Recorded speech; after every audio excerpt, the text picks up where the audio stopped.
Good afternoon, everybody. Thank you so much for having us today. We at Caltrans have been on a journey towards creating more equitable organization and creating more equitable research. And we are a research organization focused on children, youth, and families, and we're so excited to share the concepts and tools that have been guiding us with all of you. So my name is Jenita Parekh, and I am joined by my colleagues, Kristine Andrews, Chrishana Lloyd, and Esther Gross.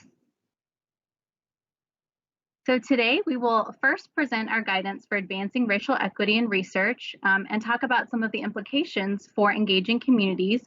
Then Chrishana will demonstrate how to apply our guidance by highlighting her project work in New Jersey. And lastly, Esther will share our equitable communication guidance and its implications for community engagement. Afterwards, we'll have some time for Q&A, but of course, if you have any questions you'd like to ask during the presentation, feel free to ask them in the chat box. So we'll start by diving into our guidance, which is titled How to Embed a Racial and Ethnic Equity Perspective in Research. So racial equity and community engagement are not synonymous, but they are very related. Racial equity is when someone's race does not predict how they fare in life or their socioeconomic outcomes. And you can pursue racial equity through community engagement. Many of the recommendations highlighted in our guidance are actually rooted in community engagement methods. In developing our guidance, we use this core question: what is equity in research, to guide our work? So equity in research is when those who are most impacted by racial inequity are at the forefront of co-designing research, solutions, policies that impact their lives. So when you're equitable in the way that you do research, you're likely to produce more equitable outcomes. Our guidance is grounded first in 5 guiding principles, and these have actually been informed by racial equity researchers across the nation. We apply these guiding principles to each stage of the research process to result in suggestions of ways researchers can incorporate a racial equity perspective in their own work. So we know that every research project is different. So this guidance is really not meant to be prescriptive. Instead, it's really meant to support you and give you ideas as you consider new ways to approach your research. So for today, I just want to explain a couple of these principles and their application to community engagement, just so you have a flavor of what we mean by them. Our first principle is to examine our background and biases. So as researchers, as much as we'd like to be neutral and objective and think that we are likely not. We all have biases, values, and backgrounds and experiences that really affect the way that we do things. This is going to affect the research we produce. So bias can affect things like the kinds of questions you ask or don't ask, who you collect data from or don't collect data from, and how much weight or credibility you give that data. So one way to confront your bias and privilege is to schedule time in your projects to support team self-reflection. And reflecting on your own background and privilege and biases might affect how you then interact with community members. So for example, on a project I worked on, we had a fantastic group of community researchers that we worked with for a number of years. And in thinking about how we wanted to set up our meeting structure, we reflected on our own privilege. So for example, when I show up to a meeting, I've likely had something to eat. I've been able to easily figure out how to get there, might even have my own transportation to get there. I likely may have not had urgent crises to deal with, or if I did, I probably was quickly looped into a system of care or network to address them, might have reliable childcare, but maybe our community team members don't come to the table in the same way. Maybe some of them are coming out of stressful mornings, having not eaten, trying to find some way to get there.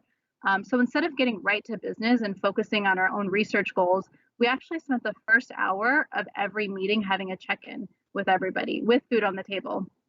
And this wasn't some kind of icebreaker check-in. We actually didn't have a specific question. We actually just went around the room and held space for somebody to talk or not talk about whatever they wanted to talk about. And so after this check-in, and it typically took about an hour for 8 to 10 people, everybody was ready to engage in the research. Another change that we made is we never planned a meeting right after our meetings ended because we don't want to rush off. Oftentimes, community members, they really wanted to have follow-up conversations. They might ask or request to get linked to care or resources, or they might want you to answer questions about payment. So just something that's important to remember is that when people are engaging with you, they come as their whole self with their very human needs, not just as a data source for you. So taking a racial equity approach means that you make time and space for those needs, and you think about how you can link them to people who can address those needs if it's not you. Another principle is that your work has an impact, both in big ways and small ways, from how somebody feels from after leaving your focus group to if your research is actually addressing the issues that they care about. So to be ethical, research really needs to be reciprocal.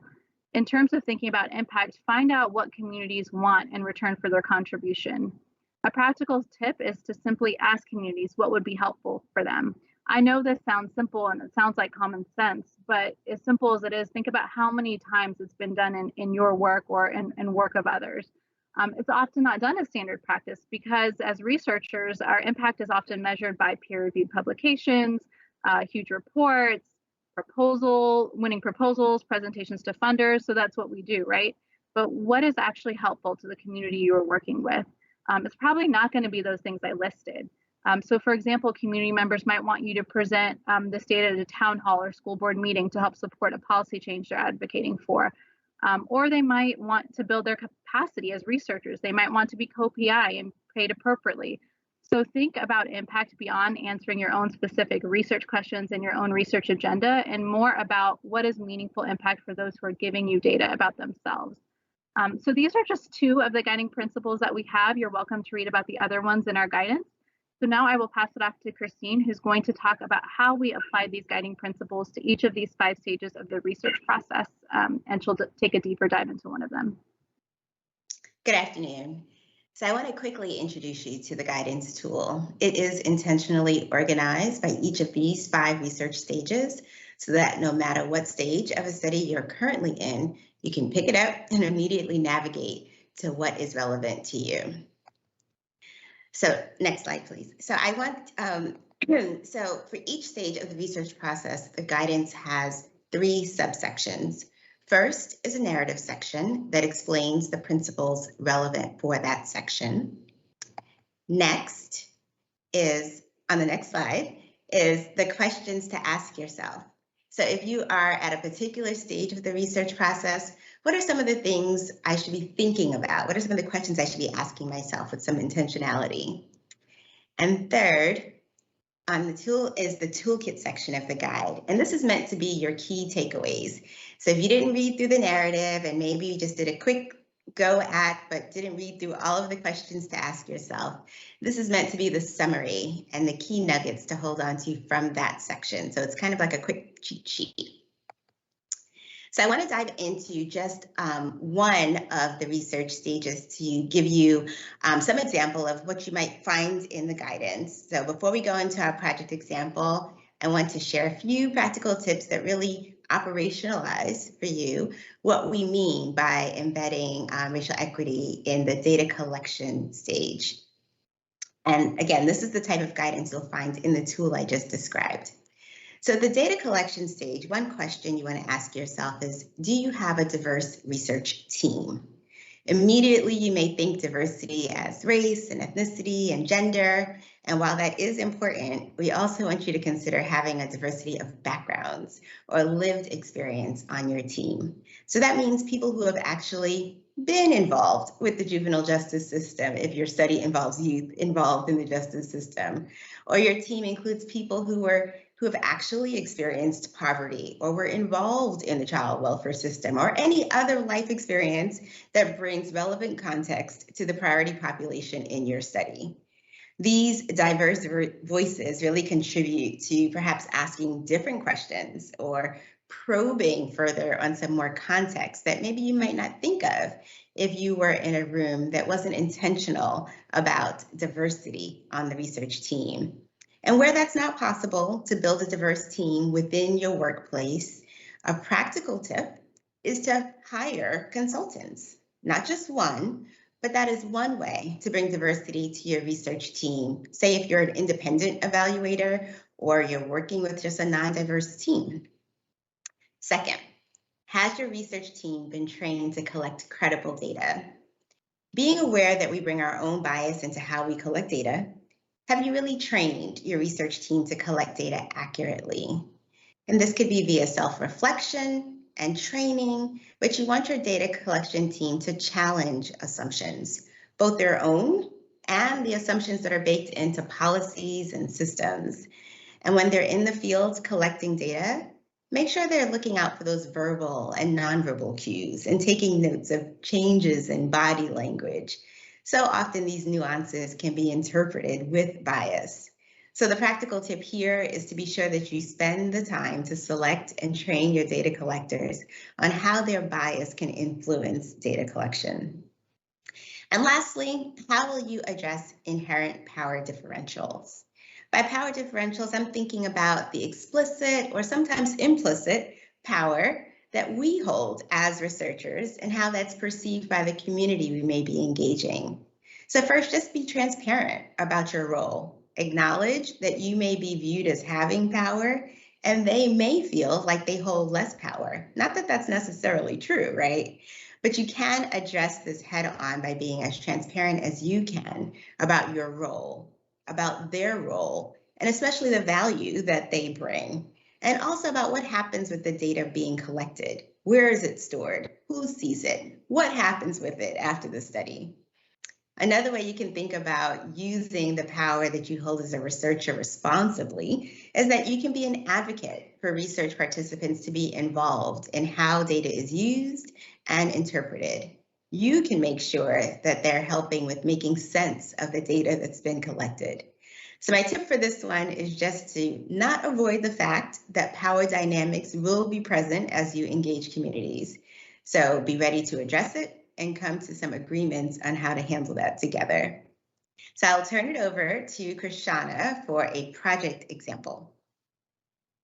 Okay, thanks, Kristine. We can go to the next slide.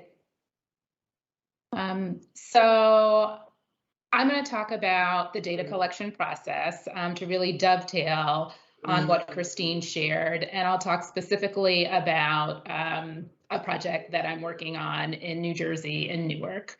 So you can go to the next slide.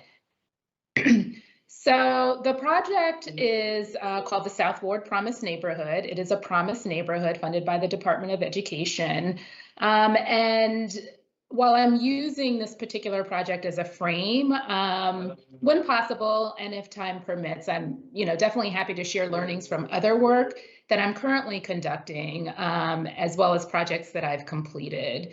And so this project is a 5-year federally funded project. It takes place in a predominantly African-American community in the South Ward of Newark. The initiative consists of community-based collaboratives. So there are about 25, actually over 20 organizations who have come together. That's my son. I know there's some background noise. He's disabled, so he's not going to be quiet, just FYI. So the initiative consists of a community-based collaborative. There are 25 organizations, a little bit more than that, and they've come together under this South Ward Promise Neighborhood umbrella. And the idea in a Promise Neighborhood is that organizations are working together in an effort to positively impact the life trajectories of families and children, in this case in the South Ward. So a key facet of this approach is really a shift from the way that organizations typically operate in silos and serving families separately, so that the agencies are working together, partnering and sharing information. Okay. So this slide here really just touches on the priorities for the project. And these were developed not just to inform the day-to-day work in the Promise Neighborhood, but also the evaluation process. I think it's also important to understand as context that the community, as I mentioned, is majority African American. The vast majority of the staff and the agencies that work in the South Ward are also African American. And the evaluation team is primarily white and not based in the community. So currently, I'm the only Black person on the evaluation team. I'm in a lead role. I've worked in Newark for about 15 years, and I live about 15 minutes from the South Ward. But we, and when I say we, I'm meaning Child Trends as the evaluators, we're still very much viewed as outsiders. We're partners for sure, but definitely not insiders. And I'm sharing this with you because I think it's important context to have for understanding the relationships that are on the project, including the data collection process. And this really kind of impacted the types of questions that we asked and how the whole process unfolded. So next slide. So let's talk a little bit about this community survey process. In the Promised Neighborhoods, a 5-year initiative, as I mentioned, we're conducting 3 different surveys during the course of the project. This community-based survey is the first one, and that's the one I'll talk a little bit about, and that happened in 2018. As you can see from the slide, the survey was a door-to-door one. We targeted adults who live in the South Ward, and that's 18 and over, adults who attend school in the South Ward, or adults who have a child that either lives or attends school in the South Ward. And so the catchment area is about 16 census tracts, 3 zip codes, and about 50,000 people. Okay. The team consisted of 12 surveyors or data collectors from the community, as well as South Ward Promised Neighborhood staff. There was a field supervisor. There is also a research liaison to Child Trends, and then there was me. We used iPads or laptops, depending on preference, to collect the data immediately, and in some cases, paper was used, and then that information was entered into a common database. Our total budget was about $42,000, and that included staff, incentives, training, all of those things. Okay. So as we begin thinking about the surveying process, who should collect the data, we really had some kind of key tenets that we wanted to kind of undergird the work. One was around project consistency. We were really interested in ensuring that across the 5 years of the project, there was stability. And this included stability in staffing at the lead agency, the partner agencies, as well as for the evaluation team, right? We didn't want the community to have to keep dealing with different people. There's a lot of trust issues in Newark, and particularly in the South Ward, which is a very small community, so that was pretty important. We also wanted to make sure there was an atmosphere of trust and comfort among the community members, particularly because some were also interfacing with those agencies that I mentioned, right? They might have been getting services from them, either themselves or other members of their family or their children. So we wanted people to not just be comfortable, but also we wanted to build in capacity. And so, you know, one thing that I think is really interesting as part of this work, we're moving into year 4 right now. And a really nice example of this is one of the allies, their staff members on the teams there that was involved in this data collection process became so interested in the research process, and we developed such a great relationship that she's now serving as a co-PI with me on another study. This is an Annie E. Casey and Hilton Foundation funded project that's focused on Newark, on housing. But that just really speaks to, I think, you know, kind of this capacity building and continuity and trust that we were able to form on the project.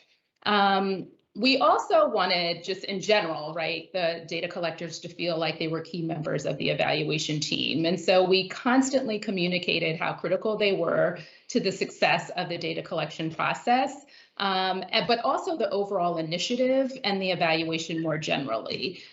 We wanted them to be engaged throughout the project, even after the survey process was over. And so we made sure to convey that their role was not just about, you know, simply collecting data, but that we wanted them to help to inform the structure of the survey, for example, how we developed and phrased the research questions, the sampling strategy, etc. They also participated to a lesser degree, but still like in the analysis process. And this was after, you know, they went into the field and came back, there were debriefs and such. And they weighed in on helping to determine the dissemination strategies. So really kind of soup to nuts, they were present and their voices were incorporated into the work.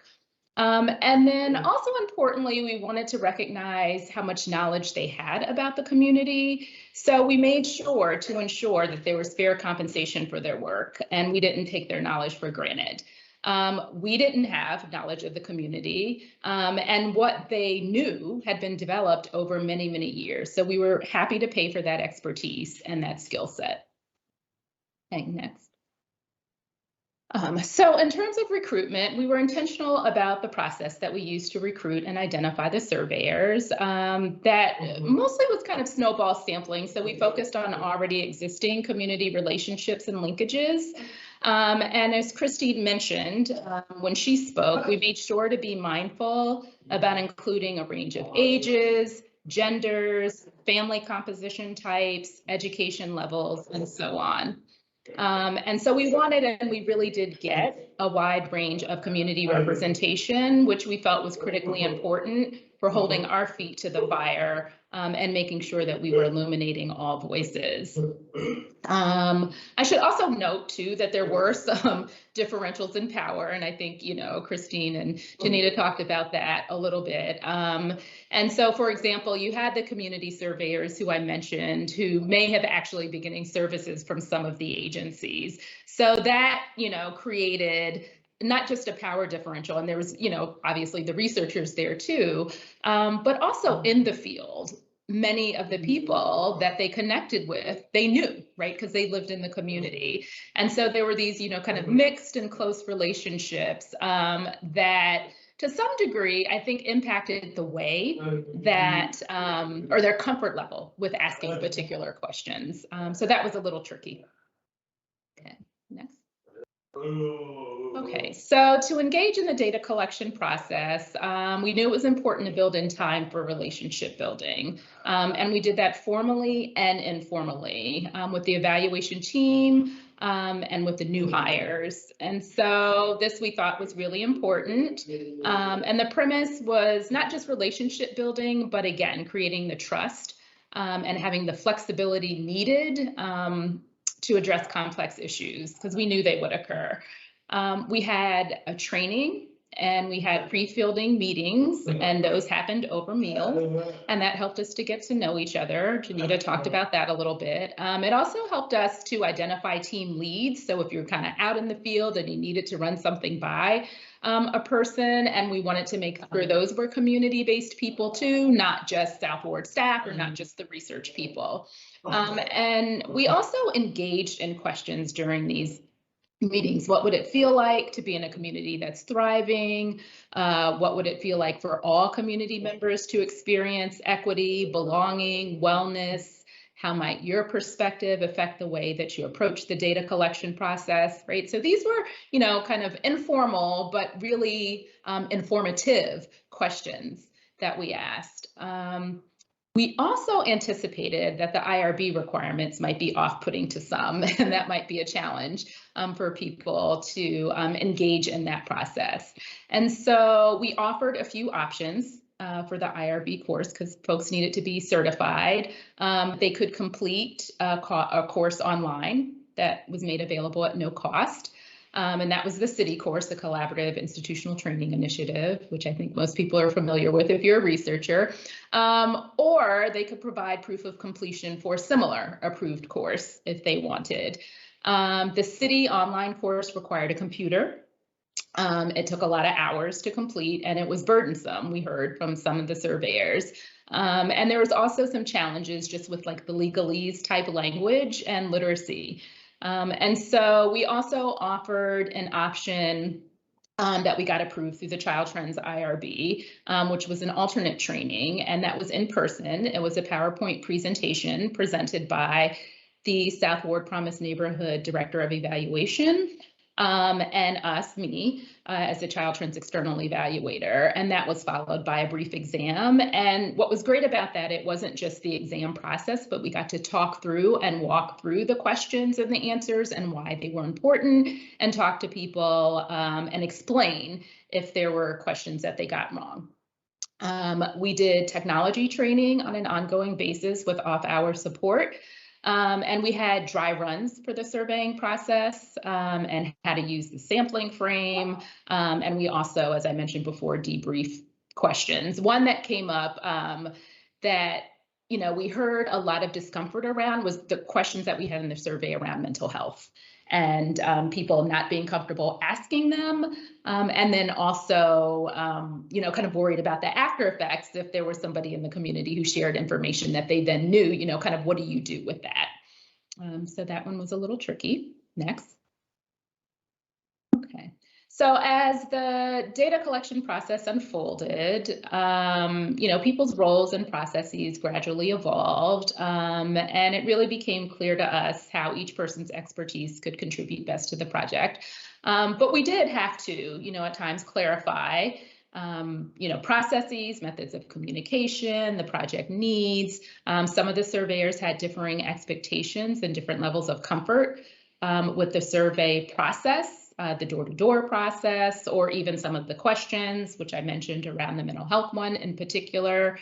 And so we welcomed those discussions. We engaged in them frequently in order to ensure that there were kind of healthy ways for the surveyors and even, other members of the project team to openly express their feelings so that they felt heard and understood. And again, this was really important because a lot of those people were getting services from the community, right? So the differentials were real, and it wasn't just the differential from the research perspective, right? But the program staff perspective as well. So we're really careful to attend to issues related to trust and team building. Okay. And this is our team. So just thought I'd just share a little pic. That's me over there in the corner with the headband, but that's who we ended up with.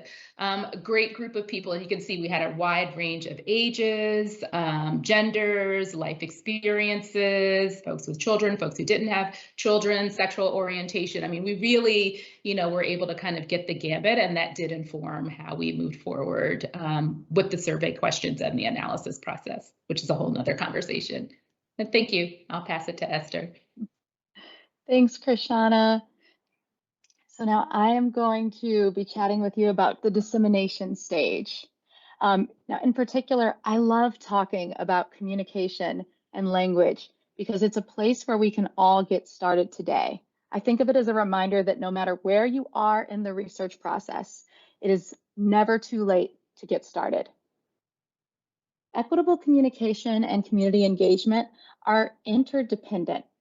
They both are important for demonstrating respect for communities, promoting transparency about the research, and encouraging deeper understanding, which ultimately, I would argue, leads to higher quality research and higher quality community engagement. And so to that end, today I'm going to share with you 3 guidelines for equitable communication. These guidelines have been adapted from a Child Trends online report on equitable research communication and can be summarized into 3 main tips. I'm going to walk you through each of the 3 guidelines in detail, including a few key questions to ask yourself as you apply them, and some examples of how they can show up in research communication and community engaged methods. The first guideline is say what you mean using person-centered language. It is my personal favorite because it's pretty straightforward. It just requires asking ourselves, who is it that we are really talking about? We need to be as specific as possible while avoiding stigmatizing language. This guideline is important for community engaged methods because when we use stigmatizing or unclear language, at best, we risk community members not recognizing themselves in our research. And at worst, we risk offending them. I personally have never heard anyone say, I am an at-risk, low-income, difficult to employ, difficult to reach parent. But these words show up all the time when we are talking about disparities. Now, I'm not arguing that we should try to find the best euphemism, like vulnerable or marginalized. Instead, I recommend being specific about who it is you're actually talking about, who is included and who is not. That means, for example, not saying children of color if we're really only talking about Black and Hispanic children whose parents earn less than a certain income. And we should be specific about what that income actually is. Saying what we mean often will reveal limitations in our data. If Indigenous children weren't included in the data due to sample size or other reasons, we should acknowledge that as a limitation. However, I do want to clarify that using person-centered language is not the same thing as using exclusively person-first language. The key question to ask here is this part of someone's identity? And if so, how would they refer to themselves? Person-first language and only using person-first language can sometimes be stigmatizing, like saying, I know a person who happens to be Black, or invalidating, like referring to a trans woman as a person who identifies as female. It can also just be unclear, depending on the context.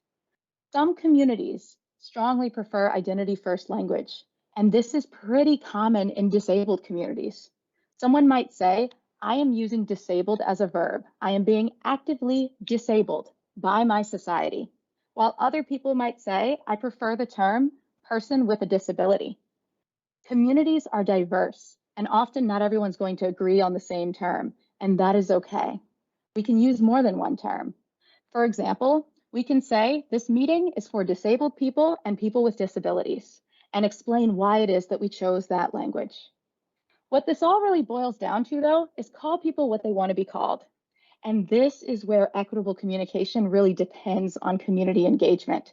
Because how do we know which language is considered respectful or disrespectful without speaking to community members who hold those identities and who have had those experiences? And we need to have built enough trust for them to actually be honest with us. Respectful language and communication can help lay a foundation for the type of trust and real conversations that Chrishana was referring to on the South Ward project.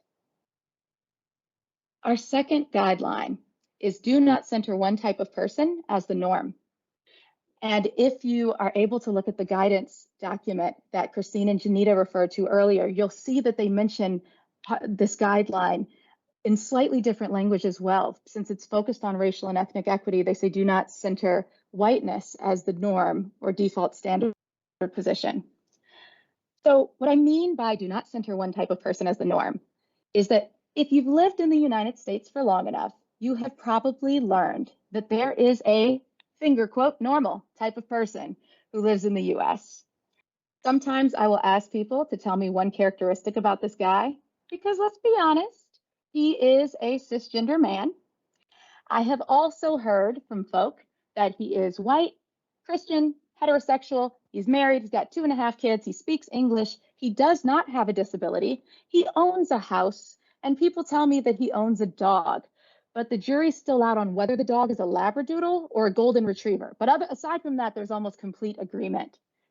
And you all could likely describe this guy, even though most of us are not him. It's because we are all often compared to him. But we want to avoid doing this when we're talking about research and data, and in particular when we're speaking with communities. And I want to be clear, this isn't just about identity. It's also about centering a particular set of circumstances and experiences. For example, when I was growing up, I was in foster care. And at the court hearings, the social workers would often include in their court reports that my birth mother had a bed, but that bed did not have a headboard. And at one point, my family actually started asking, like, is this a requirement? Does having a headboard somehow make you a better parent? And if not, why did they keep including it in the reports? We can assign value where we subtly label some behavior as good or bad without even realizing it. It begins with the questions that we're asking and how it is that we're defining success. Engaging communities, if we do it well, can help us identify values that we may be unintentionally assigning based on our own backgrounds. What questions would the community ask, and how would they define their own goals? One way that we can inadvertently center whiteness as the standard is when we're making comparisons. Are we always comparing everyone's outcomes to white outcomes, even when we are not talking at all about racism? Do we always display white first on our graphs? This sometimes happens when we talk about closing the gaps. Is our goal really to close gaps in outcomes to get everybody to the same place, or is it to make everyone's outcomes better? Avoiding centering one group as the norm forces us to dig deeper into these types of questions. Personally, it doesn't feel good to be constantly compared to another group of people as lesser, especially if it's about a part of my identity that I can't change, like my race. And I have a feeling that these types of comparisons don't help us build meaningful relationships with community members either. I'm not saying to throw out comparisons entirely.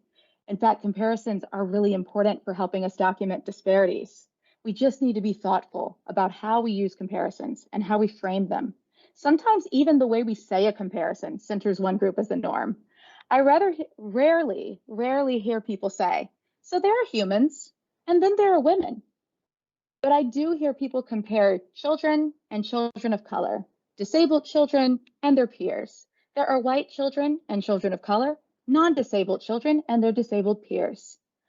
Finally, disparities data need to be accompanied by context and community-informed solutions, which brings me to our last guideline. Put data in context. You do not want to force people to fill in the blanks. While we recommend data be examined by racial, economic, and geographic differences, without any context for the data, doing this can be harmful. When data are presented without context, people naturally will try to fill in the blanks, and they will sometimes fill them in with negative stereotypes about culture and inaccurate information and biases about individual differences. These biases are so strong that Frameworks Institute would even say that you want to explain how something happens before you start talking about who it happens to if you want to convince people to support a solution. When presenting data, we want to ask ourselves, are we providing people with sufficient information to interpret this finding? How could this finding be misinterpreted? For example, racial disparities in school graduation rates and kindergarten readiness could be seen as the education system not meeting the needs of all students, or they could be inaccurately seen as differences in individual intelligence or motivation. Where do we get this context that you're referring to, Esther? Well, in addition to a robust review of the literature and broadly defining what we consider the literature, community-engaged methods are key. Researchers and communities can partner together to understand data and the systems-level explanations and root causes that contribute to the differences that we're seeing. Community members can't do this effectively, though, if researchers aren't providing them with all the relevant information and context that they need. Finally, people skim, so it's important to include the how and the why throughout, not just tucked away in one section at the end of the report or really deep down into the fine print. The closer the finding to the finding that the context can be, the better. I want to conclude, though, with the reminder that there is no one right way to do equitable research and community engagement. The only way to get better is practice. And I try to remind myself that anything worth doing is worth doing poorly. And I want to just try to do a little bit better than what I did yesterday. My co-presenters, Kristine, Jenita, and Chrishana, and I have shared a few ways that we've practiced. And I'm grateful to all of you for sharing your time with us. And we look forward to learning from your questions. Thank you.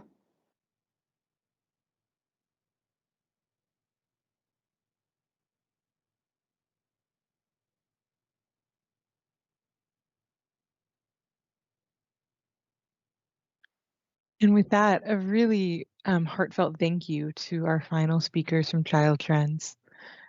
Your reflections on how we can truly employ some of these practices felt to me very actionable, but also challenging in a really important way. So I'm grateful to all of you for being here, and also a special thank you to each of our speakers.